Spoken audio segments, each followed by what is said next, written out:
A restaurant security guard leaned in close. "Your daughter-in-law just put something in your drink." In that moment, I had to choose. Pretend I saw nothing, or play along while gathering evidence. What happened next shocked everyone. What Victoria didn't realize: grandmothers are like lionesses when their cubs are threatened. You know, there's something about cemetery flowers that never quite look right. They're too perfect, too bright against the grey of the headstones. I was arranging white lilies, Robert's favourite, on his grave when I first felt something wasn't right in my world. "I miss you, old bear," I whispered, my fingers tracing the engraved letters of his name. "The kids visited yesterday. Emma's lost another tooth. Joshua's drawing pictures of dinosaurs now." The wind picked up, scattering autumn leaves across the cemetery. 5 years a widow, and I still found myself having these one-sided conversations. "Victoria's the same," I continued, adjusting the flowers. "Still watches me like I might steal the silver." I could almost hear Robert's response in my head. "Maggie, that woman's got dollar signs where her heart should be. Mark my words." Robert never trusted Victoria, called her a climber the first time David brought her home. Back then, I thought he was being old-fashioned. Now I wasn't so sure. My phone buzzed in my pocket. Victoria's name lit up the screen. My heart did that little skip it always did when she called. Never good news, just obligations and thinly veiled demands. "Hello, Victoria," I answered, keeping my voice neutral. "Margaret." I was thinking. Her voice had that syrupy sweetness that always made my skin prickle. "We should have lunch tomorrow, just us girls." The cemetery seemed to go silent. Victoria and I hadn't been alone together since that disastrous Thanksgiving when she'd accidentally dropped my mother's gravy boat. "Lunch?" I repeated, wondering if I'd misheard. "At the Oakwood Grill. David's in Chicago until Thursday, and I thought, well, it's silly how little we talk, just the two of us." Hope, that stubborn, foolish thing, fluttered in my chest. Maybe she was finally extending an olive branch. Maybe Robert had been wrong. "That would be lovely," I said, though caution kept my enthusiasm in check. "Perfect. 1 o'clock tomorrow." I hung up and looked at Robert's headstone. Well, that was unexpected.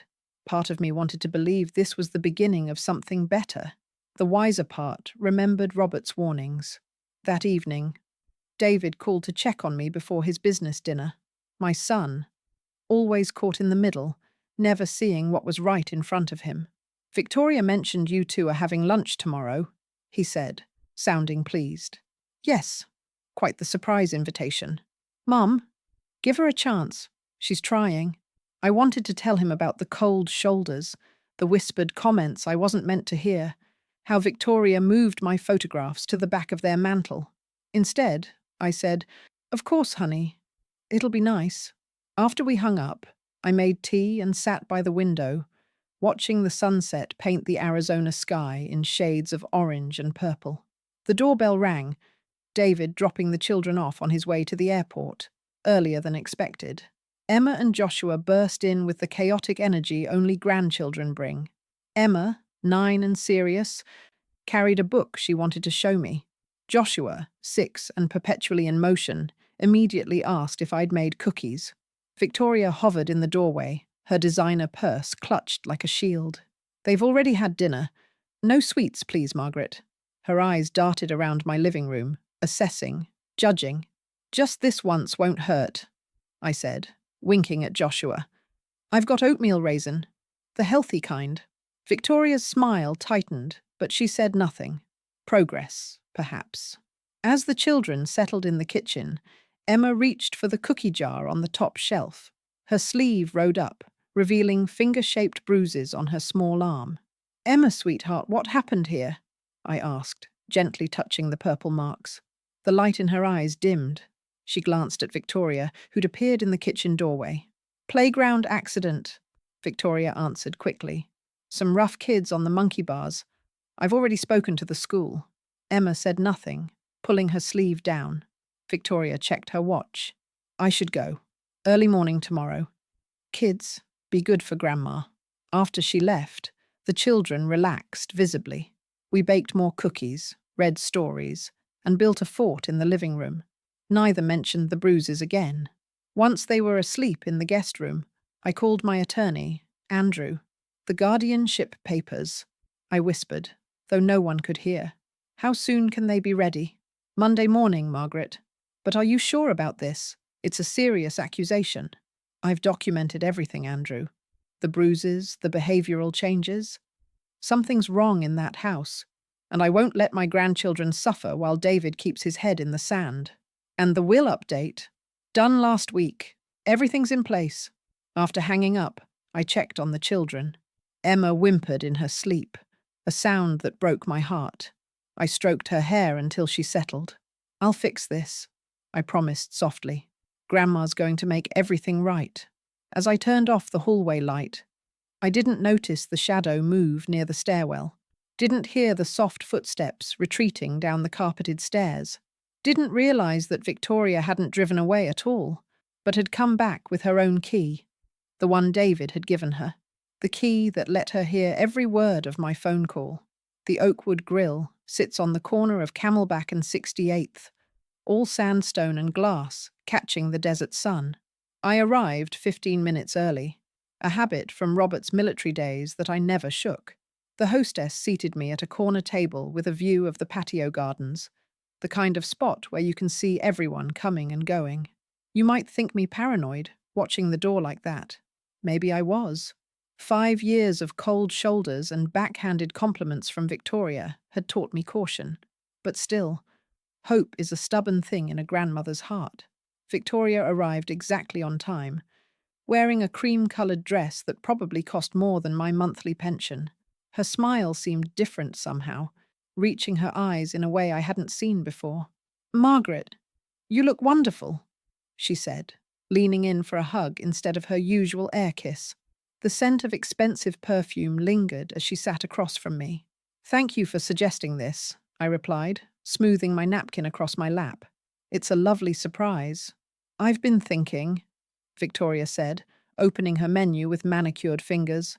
"We should know each other better. For the children's sake." I nodded, cautious. "I'd like that." The waiter came, and before I could speak, Victoria raised her hand. "We'll both have the salmon salad, light dressing on the side, and sparkling water with lemon." She turned to me with a laugh that sounded almost genuine. "Let me treat Mom right for once." Mom. She'd never called me that before. "Those earrings are beautiful," she continued, leaning forward. "Were they Robert's gift?" My hand went to the small pearl drops automatically. "Yes, our 20th anniversary.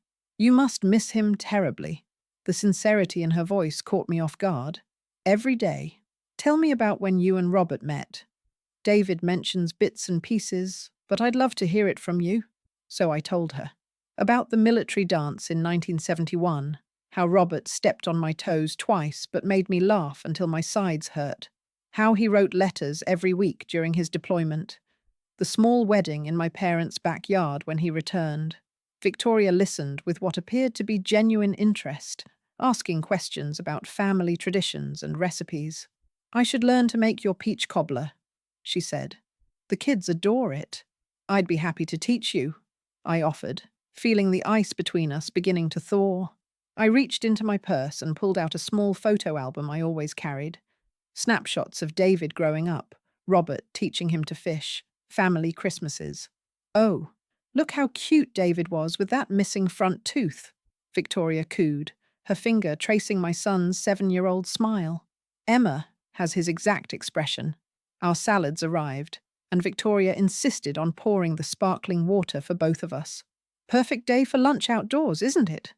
she asked, glancing toward the patio where other diners enjoyed the mild autumn weather. "It is," I agreed, beginning to relax despite myself. Maybe Robert had been wrong. Maybe Victoria was finally seeing me as family, not competition. I excused myself to use the restroom, taking a moment at the sink to study my reflection.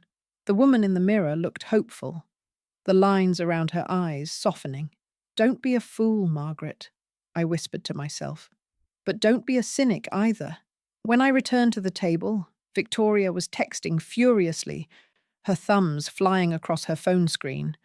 She looked up with a start, quickly putting her phone face down. "Everything all right?" I asked. "Oh, just my yoga instructor confirming tomorrow's class." She pushed my water glass closer to me. "Drink up. It's important to stay hydrated in this heat." We continued our meal, but something had shifted. Victoria checked her phone repeatedly, her smile now seeming forced. I was halfway through my salad when her phone buzzed again. "I'm so sorry," she said, glancing at the screen. "It's my yoga instructor again. I really should take this. He's adjusting my entire schedule for next week." As Victoria walked toward the restaurant entrance, phone pressed to her ear, I watched her go with a mixture of disappointment and relief. The moment of connection had passed. I was taking a sip of water when a shadow fell across our table. Looking up, I saw Marcus, the restaurant's security guard. I'd known Marcus for years. He always saved a prime parking spot for our Thursday book club brunches, joking that we were the least troublesome customers in the place. Today, there was no smile on his face. He leaned down, voice low and urgent. "Mrs. Harrison," he said, eyes darting toward the entrance where Victoria stood with her back to us, still on the phone. "I don't mean to alarm you, but I saw your daughter-in-law put something in your glass when you weren't looking." My hand froze, the water glass halfway to my lips. "I've worked security for 15 years. Marcus continued, his voice barely above a whisper. "That wasn't sugar." The restaurant seemed to tilt slightly, the chatter of other diners fading to a distant hum. I looked at the clear liquid in my glass, the slice of lemon floating innocently on top. Victoria was turning now, ending her call, that perfect smile back in place as she began walking toward our table. And suddenly, with perfect clarity, I heard Robert's voice in my head again. "Maggie, when someone shows you who they are, believe them the first time. Have you ever had a moment when your whole world shifts on its axis? When you realize the floor beneath your feet isn't solid at all, but thin ice over dark water?" That's what happened to me as I sat there, staring at my innocent-looking water glass, Marcus's warning hanging in the air between us. "Mrs. Harrison?" Marcus's voice cut through my shock. "Are you all right?" I nodded slightly, though all right was the last thing I felt. My mind raced like a runaway train. Victoria updating her makeup in the ladies' room while I was gone. Her insistence on pouring my water. The way she pushed the glass toward me, urging me to drink. Then, older memories surfaced. Victoria's too sweet smile 3 weeks ago when I mentioned updating my will over dinner. "That's wonderful, Margaret. It's important to have everything in order." Her eyes had flickered to David, calculating something I couldn't name. The bruises on Emma's arms, Joshua's nightmares, the way both children went silent when their mother entered a room. Robert had seen it all along. "That woman's dangerous, Maggie," he'd said once. "Not with fists or knives, but something colder, something worse." I looked toward the entrance. Victoria was finishing her call, already turning back toward our table. I had perhaps 30 seconds to decide what to do. "Marcus," I whispered, "can you—" "Already on it, Mrs. Harrison." With the practiced ease of someone used to handling difficult situations, Marcus lifted my glass and replaced it with another from his tray. "Fresh water from the bar? I've got your original glass secure." As Victoria approached, Marcus straightened and nodded respectfully. "Everything to your satisfaction, ladies?" "Perfectly fine, thank you," Victoria answered for both of us, barely glancing his way. After Marcus left, Victoria settled back into her chair with a sigh. "Sorry about that interruption. Jason is so particular about his schedule." She gestured to my water glass. "Aren't you thirsty? You've barely touched your drink." Here was the moment of truth. I could confront her. Call her out right here in the crowded restaurant. I could throw the water in her face, scream for the manager, create a scene worthy of the evening news. Instead, I smiled. I reached for the glass, the safe one, and took a deliberate sip. "Delicious," I said, channeling every community theatre role I'd ever played. "This salmon is wonderful too. Thank you for suggesting it." You might wonder where I found the courage, or perhaps the madness, to sit there making small talk with a woman who'd just tried to drug me. But you see, when you're 72, you've learned a thing or two about patience, about watching and waiting, about playing the long game. Victoria's eyes flicked to my glass, then to my face. I saw confusion there, quickly masked. She'd expected, what, for me to get dizzy? Fall over? By now, whatever she'd put in my drink should have been taking effect. "Are you feeling all right, Margaret?" she asked, her voice honey-sweet with concern. "You look a little flushed." "Just warm," I replied, taking another sip of water. "Arizona in October? Still feels like summer some days." Something changed in Victoria's expression then, a tightening around her eyes, a reassessment. She checked her phone, frowning slightly. "Strange?" she murmured, more to herself than to me. "Should be working by now." I pretended not to hear, asking instead about her plans for the children's upcoming school break. We finished our lunch in this dangerous ballet, she watching for signs of whatever drug she'd given me, I pretending not to notice her scrutiny. When the check came, Victoria insisted on paying. "My treat," she said, sliding her credit card into the leather folder without looking at the total. "And I insist on driving you home afterward. These afternoon heat waves can be so draining." Ah, there it was. Whatever she had planned, it wasn't finished with lunch. "That's very kind," I said, gathering my purse while my mind raced ahead. I couldn't refuse the ride without arousing suspicion, but getting into a car with her now felt like walking willingly into a trap. As we left the restaurant, I caught Marcus's eye. He was standing near the entrance, speaking into his radio. He gave me a slight nod, and I understood. He'd called someone. Help was coming, though I didn't know when or in what form. Victoria's hand closed around my upper arm as we stepped into the parking lot. Her grip was surprisingly strong, her nails pressing lightly through my blouse sleeve. "The sun is so bright today," she commented. "Make sure you don't trip on the curb, Mom." The endearment sounded hollow now, a mockery of affection. The parking lot shimmed with heat rising from the asphalt. Victoria's white Tesla waited in the far corner, away from other cars, away from witnesses. I thought of my grandchildren, of David, of the guardianship papers waiting at Andrew's office. Whatever Victoria was planning, I couldn't let her succeed. Not just for my sake, but for theirs. "Actually, I'm feeling a bit lightheaded," I said, swaying slightly in her grip. If she wanted me drugged, I'd give her the performance of a lifetime. Victoria's smile returned, satisfaction gleaming in her eyes. "I think I should drive you home, Mum. You seem a little unsteady." Her arm encircled my waist now, guiding me toward her car.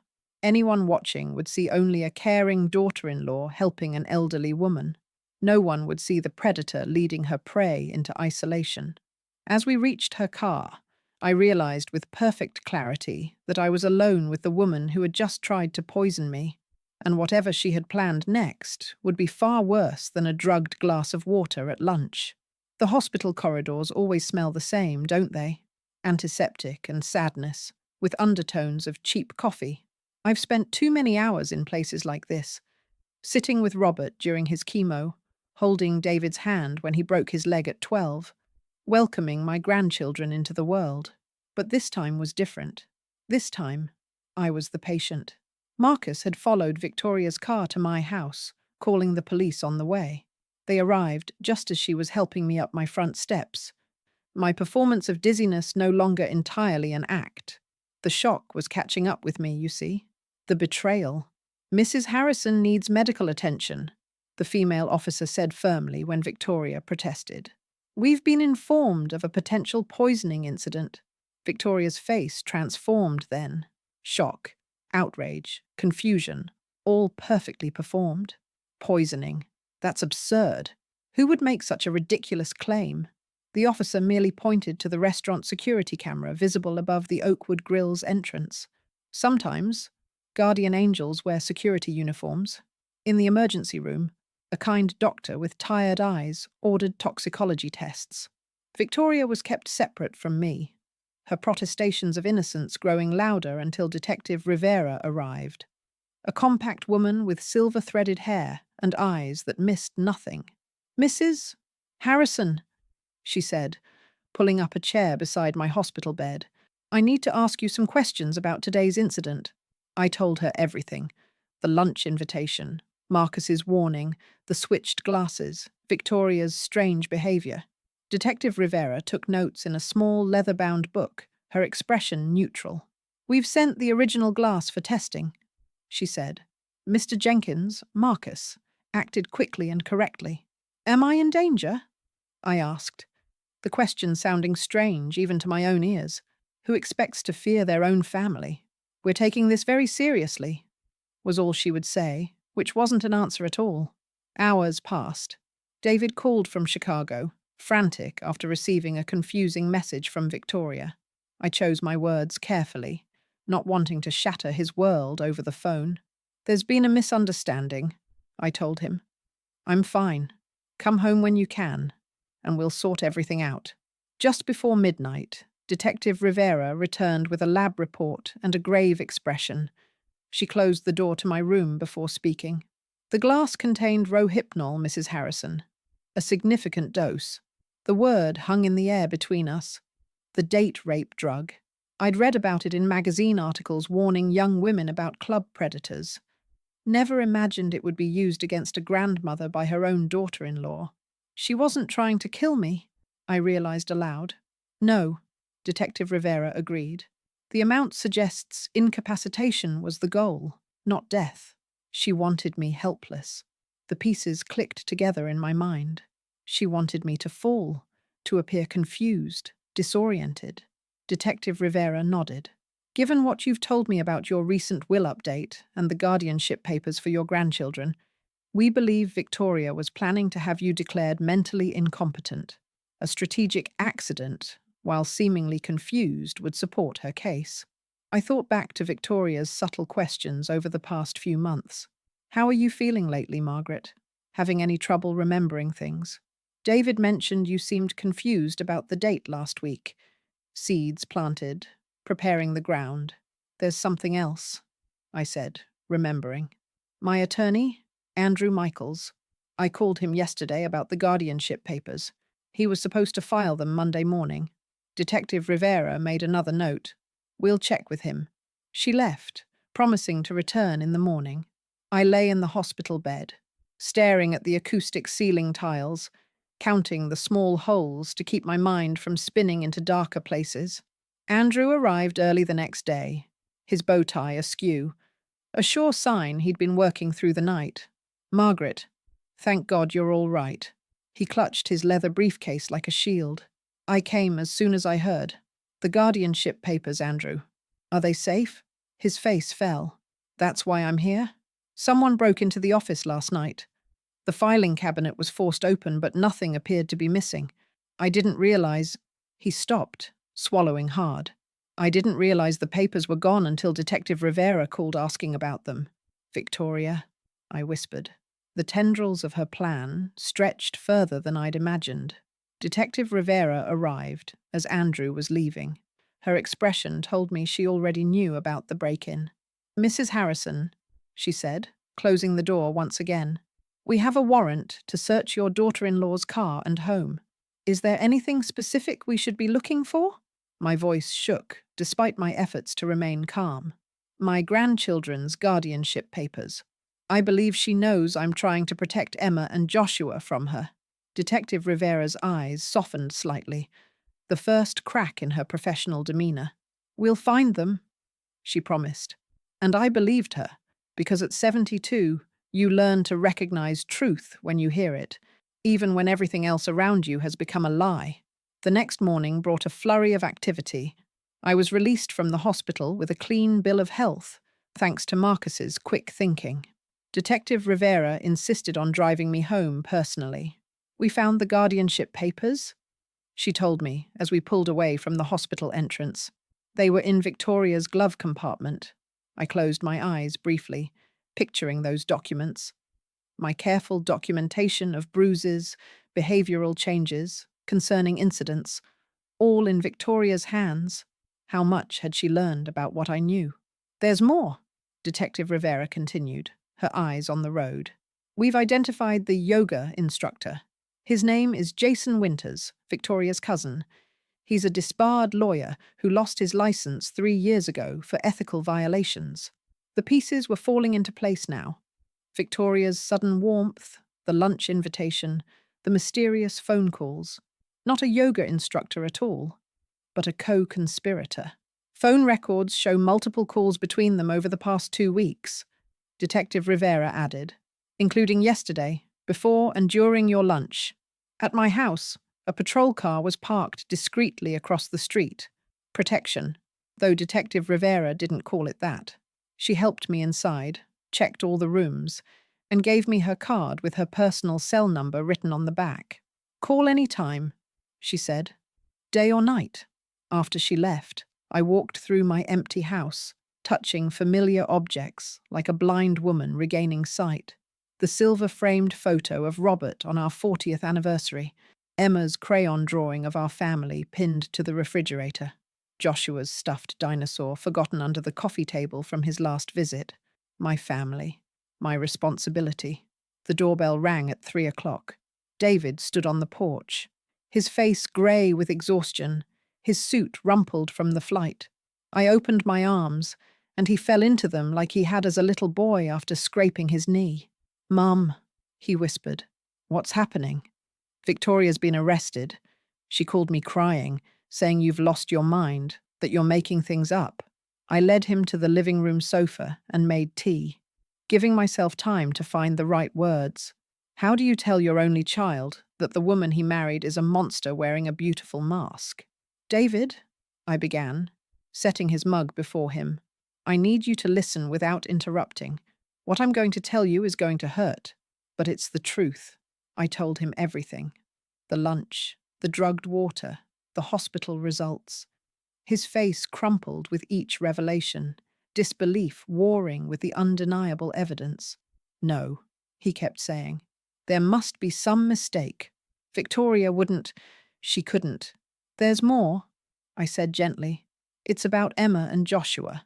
From my desk drawer, I retrieved the folder I'd been compiling for months. Photographs of Emma's bruises documented with dates and times. Notes about Joshua's night terrors that only happened after weekends with Victoria when David was traveling. Concerning quotes from the children that I'd written down verbatim. David's hands trembled as he looked through the evidence. "Why didn't you tell me?" he asked, his voice breaking. "I tried, in ways you couldn't hear," I answered, "and I was gathering evidence to make sure you would believe me when I finally did tell you everything." He buried his face in his hands. "The children, are they safe?" "They're with my sister John for now." Detective Rivera arranged it. We sat in silence as the afternoon light shifted across the room. Eventually, David looked up, his eyes red but clearer somehow. "I need to see Victoria," he said. "I need to hear what she has to say." I understood. Even facing the truth, a part of him still hoped for some explanation, some alternate reality where his wife wasn't a calculating predator. He was halfway to the door when his phone buzzed with a text. I watched his face change as he read it, hardening in a way I'd never seen before. "It's from Victoria," he said, holding out the phone so I could see. "Don't believe anything. She's been unstable since your father died. Remember what the doctor said about early dementia? I'm doing this for us." The text confirmed what I had suspected for months. Victoria had been laying groundwork, planting seeds of doubt about my mental state, preparing for this moment. "What doctor?" David asked, his voice flat. "What is she talking about?" "There is no doctor," I said quietly. "I've never been diagnosed with anything like dementia. It's part of her plan, David. She's been building this narrative for months." As understanding dawned on his face, I saw my son truly begin to grieve, not just for the wife he thought he had, but for the family that would never be the same again. The hearing for emergency temporary custody was mercifully brief. Victoria had been released on bail, but a restraining order kept her away from me and the children. The evidence from the Oakwood Grill incident was damning enough that the judge granted me temporary guardianship without hesitation. David moved back into my house that same day. I can't go home, he said simply. Not to that house. Not knowing what happened there. We picked up Emma and Joshua from my sister's house together. The children were subdued, watching us with cautious eyes that broke my heart. Children should never have to be so careful, so vigilant about adult moods and reactions. "Where's Mommy?" Emma asked as we drove home. David and I had prepared for this question, agreed on an answer appropriate for a 9-year-old and a 6-year-old. "Mommy needs some time to herself right now," David explained. "So you'll be staying with Daddy and Grandma for a while." Emma studied his face with an intensity no child should possess. "Is she mad at us?" "No, sweetheart," I said, turning in my seat to meet her eyes. "None of this is because of anything you or Joshua did." Joshua, strapped into his booster seat, clutched his dinosaur toy closer. "Is Mommy in time out?" he asked in a small voice. David's knuckles whitened on the steering wheel. "Something like that, buddy." At home, we tried to establish a routine. Breakfast at the kitchen table, school, homework at the dining room table, bedtime stories. The children began to relax gradually, like wild animals realizing they're safe. One evening, about a week after they'd come to stay with us, I was braiding Emma's hair before bed when she spoke so softly I almost didn't hear her. "Grandma, is Mommy ever coming back?" My hands stilled on her soft brown hair. "I don't know, sweetheart. That's for grown-ups to figure out." Emma was quiet for a long moment. Then, "I hope she doesn't." My heart clenched, but I kept my voice steady. "Why do you say that, Emma?" She turned to face me, her eyes too old for her young face. "She hurts us when Daddy's not home." The simple statement, delivered without tears or drama, hit me harder than any shouting could have. I gathered her into my arms, feeling her small body tense before gradually relaxing. "Can you tell me about that?" I asked gently, and she did. In her child's vocabulary, Emma described Victoria's two faces: the perfect mother when David was present, the monster when he was gone, the pinches that left bruises in places clothes would cover, the accidents that always seemed to happen when Emma or Joshua displeased her, the threats about what would happen if they ever told. She said no one would believe us. Emma whispered against my shoulder. She said they'd take us away, and we'd never see Daddy again. I held her as she finally cried, great heaving sobs that shook her entire body. Over her head, I saw David standing in the doorway, his face ashen as he heard his daughter's words. Later, after both children were asleep, David and I sat in the kitchen, cups of untouched tea growing cold between us. "I didn't know," he said, for perhaps the 100th time. "I never saw. How could I not have seen?" "Because she made sure you didn't," I answered. "Victoria was careful, calculated. I brought her into our lives. I let her hurt my children." His voice broke on the last word. I reached across the table and took his hand, reminded suddenly of a similar moment decades ago. My mother, dying of cancer, had grasped my hand just as firmly. "Margaret," she'd said, her voice thin but determined. "Family is everything. Not just blood, but the people you choose to love. Protect them with everything you have. Promise me." I'd promised. And now, looking at my son's devastated face, I renewed that vow silently. "We'll heal from this," I told David. "All of us. The children are resilient, and they have us." He nodded, though the guilt in his eyes told me his own healing would take much longer. That night, I checked on the children one last time before bed. Joshua had kicked off his covers as usual. As I tucked him back in, I noticed a stack of drawings on his bedside table. Children often express in pictures what they can't put into words, so I carefully looked through them. Most were typical dinosaurs and robots, but several made my blood run cold. Dark, looming figures towering over small stick children. In one, the smaller figures were inside what looked like a cage. Joshua's confirmation of Emma's story, told in crayon and marker. I replaced the drawings and kissed his forehead before checking the locks on all the doors and windows, a new habit since Victoria's arrest. Finally satisfied, I went to bed, though sleep remained elusive.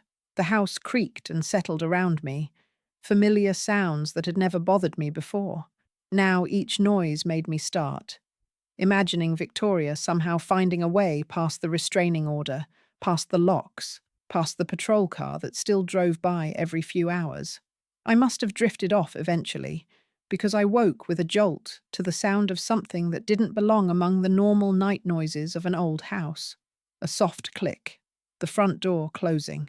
My bedside clock read 2:17 a.m. I reached for my phone, my heart pounding so loudly I was sure it would wake the children. As I dialed Detective Rivera's number, I crept to my bedroom door and opened it a crack. The hallway was dark, but moonlight spilled through the front windows, illuminating what I most feared to see. My front door, standing wide open to the night, the security chain dangling uselessly where it had been cut. Someone had been inside my house while we slept. Police arrived within minutes of my call. Detective Rivera herself came, though she was off duty. She moved through my house with quiet efficiency, officers following in her wake. "Nothing appears to be missing," she said after a thorough search. "But your home security system's been tampered with." I hadn't even noticed the small black box near the kitchen doorway, its wires exposed. "A camera," Detective Rivera explained. "Recently installed wireless transmission. Someone's been watching you." The violation ran deeper than the broken door chain. The idea of unknown eyes observing our most private moments, David's grief, the children's gradual unburdening, our attempts to create safety, made me feel ill. "We'll check for others," Detective Rivera assured me, "and post an officer inside tonight." Dawn found us exhausted, but alert. The children, thankfully, had slept through the night's disturbance. David made pancakes for breakfast, his movements mechanical, his eyes haunted. "I've taken leave from work," he told me, pouring coffee neither of us would finish. "Indefinite leave." I nodded, understanding the unspoken message. His family needed him more than his company did.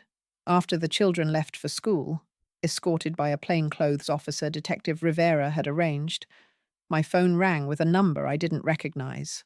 "Mrs. Harrison, it's Marcus Jenkins from the Oakwood Grill." His voice brought me back to that moment of revelation. That wasn't sugar, when my world had first begun to fracture. "Marcus," I said warmly, "I can't thank you enough for what you did." "That's actually why I'm calling," he replied. "Detective Rivera asked me to contact you directly. I have something you should see." An hour later, Marcus sat in my living room, a tablet computer in his hands. David paced nearby, unable to settle. "As head of security, I wear a body camera during my shifts," Marcus explained. "Standard procedure after some incidents last year." He placed the tablet on the coffee table and pressed play. The footage was clear. Victoria at our lunch table while I was away, looking furtively around before reaching into her purse and emptying a small vial into my water glass, stirring quickly with my straw.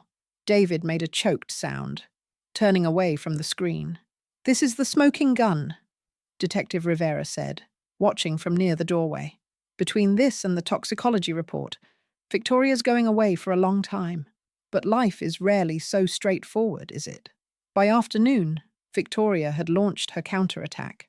Her lawyer, not Jason this time, but an expensive criminal defense attorney, presented the court with evidence of my supposed mental decline.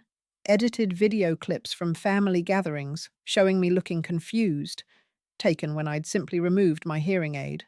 Financial records with minor errors circled in red, common mistakes anyone might make. Statements from concerned neighbors I'd never met claiming I'd wandered the neighborhood disoriented. "She's been planning this for months," Andrew said grimly when he called with the news. "Building a paper trail. It's all manufactured evidence, but it looks convincing at first glance." That evening, as David and I were discussing how to respond to these allegations, his phone chimed with an email notification.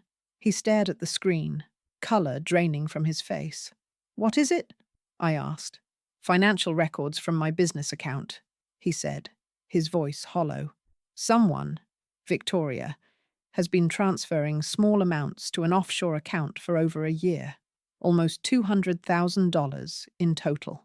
The depth of Victoria's betrayal seemed bottomless. Not content with attempting to control my estate, she'd been systematically stealing from her husband as well. I knew about the financial theft, I admitted quietly. 3 months ago, I noticed discrepancies in the statements that came to the house. I've been gathering evidence, but I didn't want to tell you until I was certain. David looked at me with new understanding. You were building a case. I was trying to protect you, I corrected gently. But I waited too long. His phone rang. The children's school. David answered, his expression changing from concern to alarm in seconds. We'll be right there, he said, already reaching for his car keys. What's happened? I asked, my heart hammering against my ribs. Victoria showed up at the school, David said, his voice tight with controlled panic. She tried to take the kids. They're hiding in the principal's office, and the school called the police, but we need to get there now. As we rushed to the car, I thought of Emma and Joshua, frightened and confused, hiding from their own mother. No child should ever have to hide from a parent. No child should ever know such fear. We drove in tense silence, each lost in our own dread. The school was only 10 minutes away, but it felt like crossing a desert. I prayed, something I hadn't done with real conviction since Robert's death, that we would arrive in time, that the children would remain safe, that this nightmare might somehow end without further trauma to those innocent hearts. The school's parking lot was lined with police cars, their lights flashing against the brick building. Parents stood in clusters, watching and whispering. And somewhere inside, my grandchildren were hiding from the woman who should have loved them most in the world. St. Catherine's Elementary sits on a tree-lined street just off Scottsdale Road, its red-tiled roof and stucco walls more like a mission than a school. In happier times, I'd attended Christmas pageants and spring concerts here, watching Emma's solemn performances and Joshua's enthusiastic participation from the audience. Now, we rushed through its familiar doors into chaos, teachers herding confused children, police officers speaking into radios, the principal, Mrs. Abernathy, directing it all with the calm authority of someone used to managing crises. "Mr. Harrison?" she called, spotting us immediately. "This way, quickly." She led us down the main hallway, past the children's artwork taped to walls, past the trophy case David himself had helped build during a parents' volunteer weekend. The administrative office was crowded with police officers and school staff, and there, standing in the center of it all, was Victoria. She wore a cream-colored suit, similar to the one from our lunch, her hair perfectly styled, makeup flawless. Only her eyes betrayed her, wild, frantic, darting from person to person until they locked onto David. "There you are," she said, her voice brittle with false relief. "Thank God. I've been trying to explain—" "Where are my children?" David interrupted, his voice low and dangerous. "Our children," Victoria corrected, stepping toward him. "There's been a terrible misunderstanding. Your mother—" "Don't." The single word sliced through her explanation. "Don't blame my mother for this." Victoria's expression shifted, the mask of concerned mother slipping to reveal something harder beneath. "You don't understand what's happening. She's manipulating you, David. The police. These people. She's convinced them all of her delusions." Detective Rivera stepped forward then, her badge visible on her belt.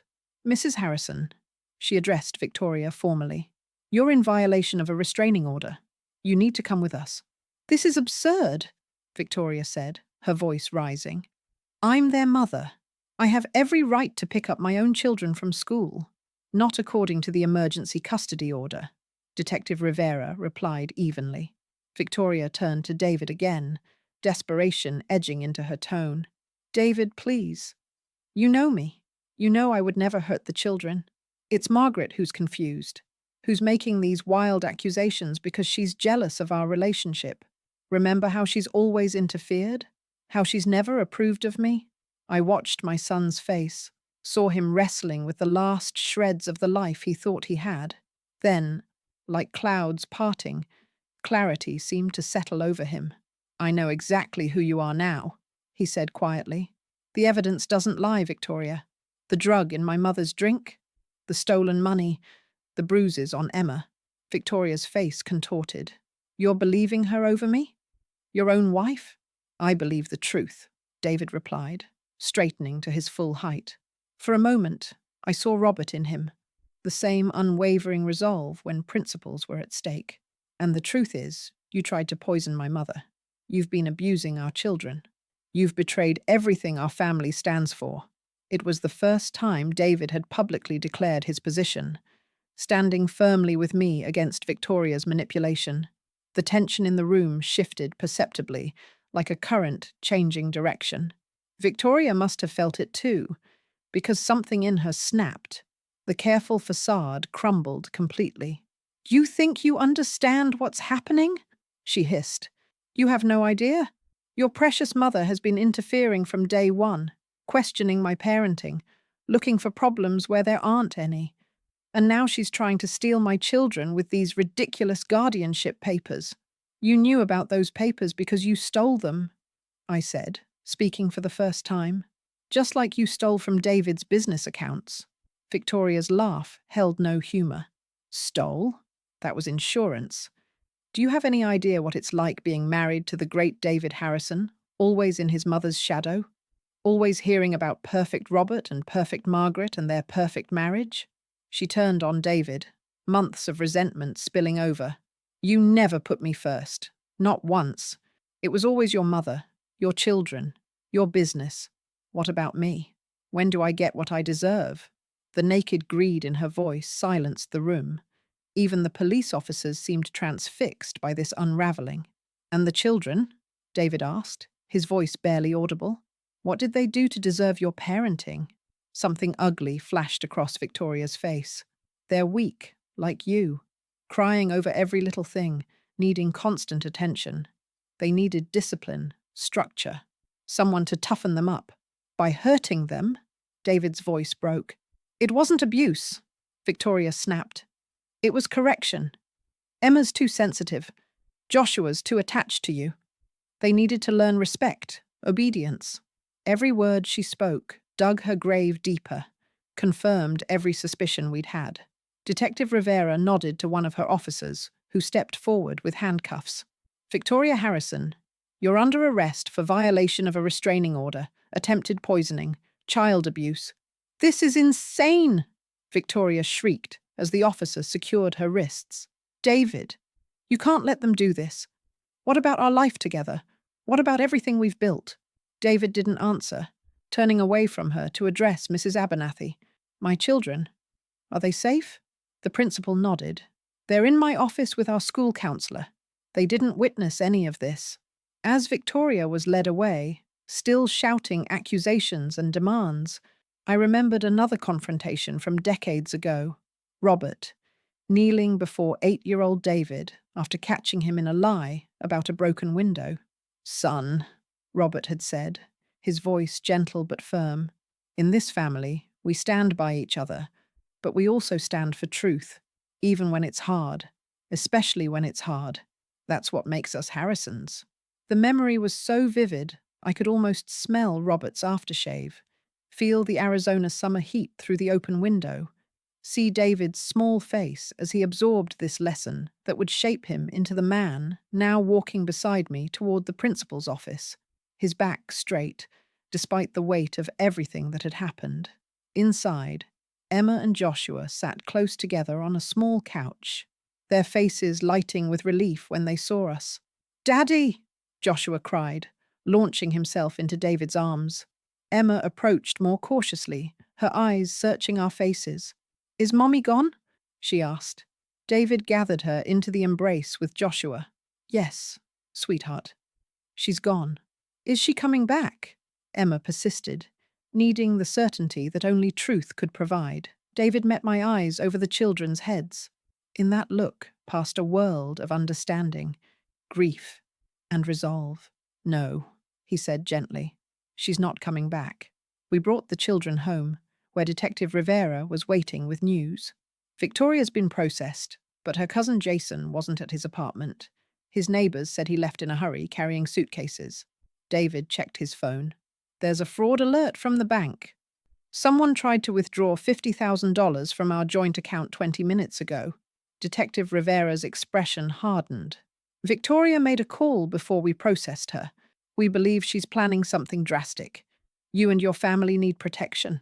As the detective made arrangements for officers to watch the house, I looked at my grandchildren settling in the living room, at my son speaking quietly with law enforcement, at the home that had become both sanctuary and target. Whatever Victoria was planning, we would face it together. The Harrisons had weathered storms before. We would weather this one too. Protection is a curious thing. In my 72 years, I'd learned that sometimes the safest path isn't hiding behind walls, but confronting danger on your own terms. So when Detective Rivera suggested a safe house for us, I had a different idea. I want to end this, I told her in my kitchen, while David put the children to bed upstairs. Not just wait for Victoria and Jason to make their next move. Detective Rivera studied me with those perceptive eyes of hers. What are you suggesting? Let them come to us, I said. Under controlled conditions. My plan was simple, but risky. We would leak information through Victoria's lawyer about an important family meeting at my home. A meeting to discuss changing my will and the children's custody arrangements. The house would appear vulnerable, with David and the children supposedly staying with John for the night. You want to use yourself as bait, Detective Rivera said. Not really a question. I want to give Victoria and Jason enough rope to hang themselves, I corrected. And I'm tired of living in fear. After much discussion, Detective Rivera reluctantly agreed. The children would indeed stay with my sister, but David insisted on being part of the operation. Police officers would be stationed around the property, with Detective Rivera and 2 officers hidden inside the house. Mum, are you sure about this? David asked, as we finalized the details. Victoria is desperate now. Desperate people are dangerous. I thought of Emma's bruises, of Joshua's fearful eyes, of the poison in my water glass. I'm sure, I said. This ends now. The trap was set. Through carefully orchestrated channels, Victoria's lawyer was informed that I was meeting with Andrew to draft a new will, removing Victoria from all inheritance paths and filing additional evidence for the children's permanent guardianship case. The meeting would happen at my house at 7 p.m. on Friday. By 8 p.m., I would supposedly be alone. Friday evening arrived with desert winds whipping through the oleander hedges. The house was wired with hidden cameras and microphones, the police officers in position. Detective Rivera and her team were concealed in the guest bedroom. David waited in the kitchen, out of sight. I sat in Robert's old armchair in the darkened living room, a single lamp casting long shadows across the floor. On the coffee table lay a folder marked Last Will and Testament in bold letters, a prop containing documents that looked official but were meaningless. The grandfather clock in the hallway chimed 9 times, then 10. The waiting stretched my nerves taut. At 10:37, a soft scraping sound came from the back door. I extinguished the lamp and moved to the prearranged position in the dining room, hidden by the heavy curtains. From here, I could see without being seen. The back door opened silently. They had a key, I realized with a chill. Victoria must have made a copy of David's key months ago, preparing even then. 2 figures entered. Victoria's cream suit was replaced by dark clothing, her hair hidden under a black cap. Beside her, a tall, thin man I assumed was Jason, moved with the caution of someone who knows he's breaking the law. Hurry, Victoria whispered. The safe is in her office. They moved through my kitchen, past where David waited silently, toward the small room where I paid bills and kept important papers. I heard drawers opening, papers rustling. It's not here, Jason hissed after several minutes. Check the bedroom. The old bat probably keeps it under her mattress. The casual cruelty in Victoria's voice shouldn't have surprised me, but it did. Even knowing what she'd done, hearing her speak of me with such contempt stung in a way I hadn't expected. They searched my bedroom next, then returned to the office, growing more frustrated by the minute. The lawyer said she was changing the will tonight, Victoria snapped. The papers have to be here somewhere. Maybe she took them with her, Jason suggested. Victoria's laugh was harsh. She never goes anywhere after dark. Too afraid of falling. She moved toward the living room. Check the desk in there. As they entered the living room, Victoria spotted the folder on the coffee table. There, she exclaimed, snatching it up. Jason looked over her shoulder as she opened it. Is this it? Yes, Victoria breathed, scanning the documents. Look, she's removing me as contingent beneficiary. And these guardianship papers, she's got statements from the school counselor about suspected abuse. Her voice hardened. The interfering witch. She's been building a case for months. What do we do with them? Jason asked. Victoria's smile was audible in her voice. We replace them with these. She pulled papers from her jacket.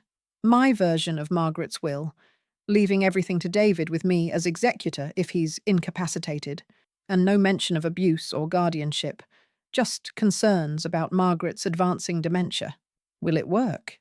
Jason sounded doubtful. Her lawyer's a dinosaur who still uses typewriters half the time, Victoria said dismissively. By the time anyone realizes these aren't the real documents, I'll have control of everything. The money, the properties, the children. And David? Jason asked. There was a pause before Victoria answered. David is becoming a liability. Too many questions about the business accounts. Too much loyalty to his mother. She sighed theatrically. It would be tragic if the stress of his mother's decline led to a breakdown. Perhaps even a suicide attempt. The calculated evil of it stole my breath. Not just me, but David too. Victoria was planning to destroy us both. Once I have guardianship of the children and control of the estate, we can move forward with the real estate development, Victoria continued. Margaret's properties are worth twice what David knows, especially that land near Carefree Highway. What about the kids? Jason asked. Victoria's dismissive noise said everything about her priorities. Boarding school, probably. Somewhere far away. They'd revealed more than enough. I nodded toward the curtain where I knew Detective Rivera was watching, giving the signal we'd arranged. The lights snapped on. Victoria and Jason froze, blinking in the sudden brightness. Hello, Victoria, I said, stepping into the living room from my hiding place. I've been expecting you. Jason bolted for the back door, only to find David blocking his path. Victoria stood motionless, the folders clutched against her chest, her face a mask of shock that quickly morphed to calculation. Margaret, she said, her voice shifting to concerned. What are you doing up at this hour? You should be resting. Your doctor said— Stop, I interrupted. There is no doctor. There is no dementia. There are no delusions. Just a grandmother protecting her family from a predator. Detective Rivera stepped forward, her badge glinting under the lights. Victoria Harrison, Jason Winters, you're under arrest for breaking and entering, conspiracy to commit fraud, attempted theft. Victoria's composure shattered. This is a setup. She tricked us into coming here. No one forced you to break into my home, I pointed out calmly. No one forced you to bring forged documents or discuss your plans to have my son declared incompetent. Victoria's eyes darted around the room, finally noticing the small camera lenses hidden among my bookshelves, the microphones disguised as decorative objects. Her face contorted with rage. You miserable old woman, she snarled. You think you've won? I still have connections. Money. People who'll testify to whatever I want. I almost pitied her then, so convinced of her power, so blind to the weakness of her position. It's over, Victoria, David said from the doorway. I heard everything. About the real estate deals. About your plans for me. About sending my children away. As the officers led Victoria and Jason away in handcuffs, I stood in my living room, suddenly exhausted. The adrenaline that had carried me through the evening drained away, leaving only bone-deep weariness. David put his arm around my shoulders. You did it, Mom. But victory felt hollow in that moment. A family had been shattered. Lives derailed. Children traumatized. There was no true winning here, only survival. and the long road of healing that lay ahead. Justice moves at its own pace, sometimes swift, often agonizingly slow. In Victoria's case, the wheels turned with deliberate precision. The evidence was overwhelming. The drugged water captured on Marcus's body camera, the stolen guardianship papers found in her car, the financial records showing her systematic theft from David's accounts, and now the recorded break-in and conspiracy. Victoria's expensive attorney tried every tactic, questioning my mental competence, suggesting David was the real abuser, claiming Victoria was the victim of a vindictive mother-in-law. But evidence speaks louder than allegations, and Victoria's own recorded words damned her more thoroughly than any witness testimony could have. Jason turned state's evidence, revealing the full scope of their plan in exchange for a reduced sentence. Victoria had been methodically planning to seize control of my estate and the children for nearly a year.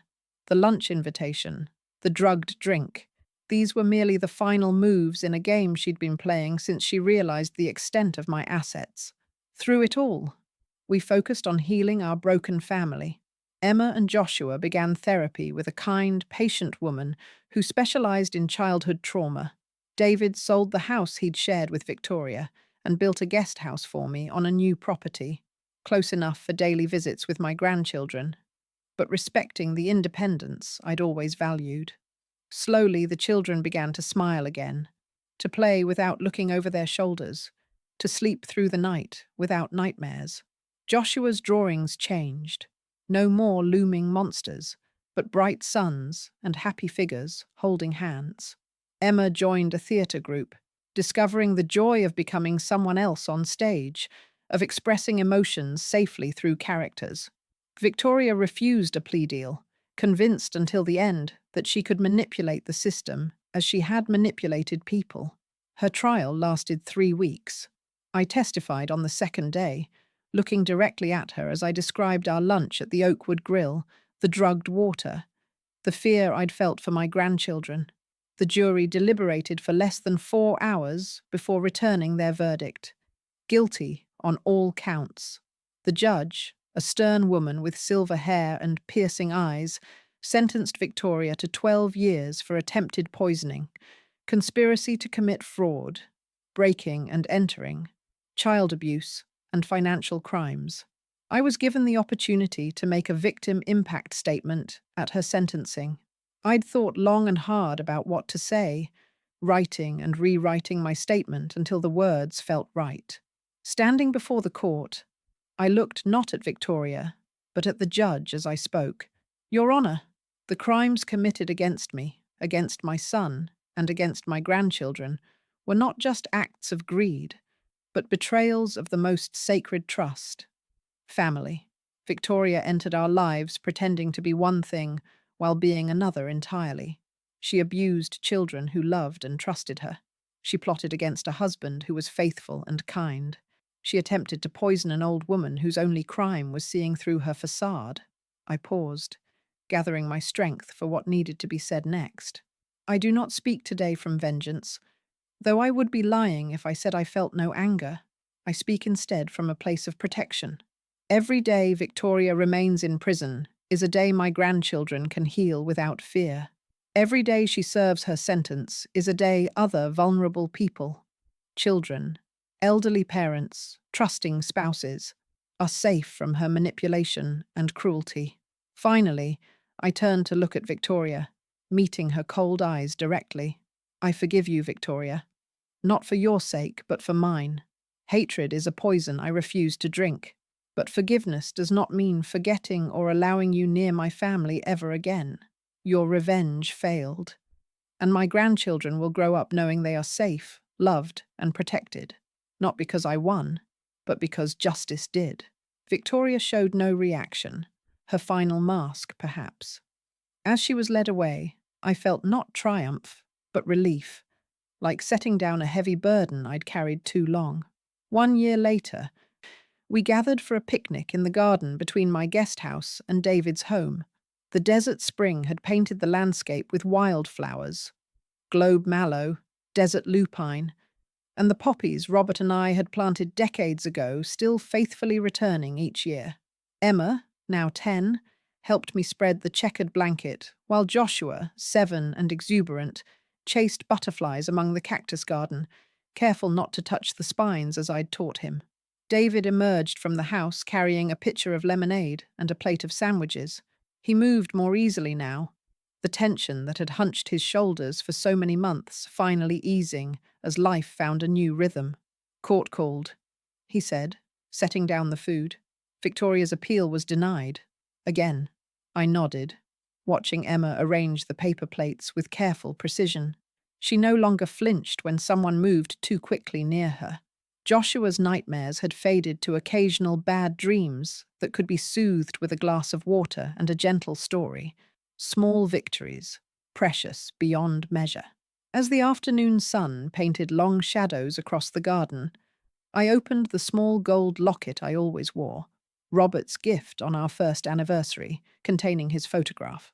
In the fading light, his smile seemed especially warm, as if he could see us gathered here, healing and whole. "We protected them, my love," I whispered, "just like we promised." Emma looked up from her sandwich. "Are you talking to Grandpa again?" she asked, her voice matter of fact. Children adapt to the peculiarities of adults with remarkable ease. "Yes, sweetheart. Telling him about our picnic." She nodded, accepting this as natural. "I think he knows. Dad says we carry the people we love in our hearts, even when they're gone. Your father is very wise," I said, smiling at David across the blanket.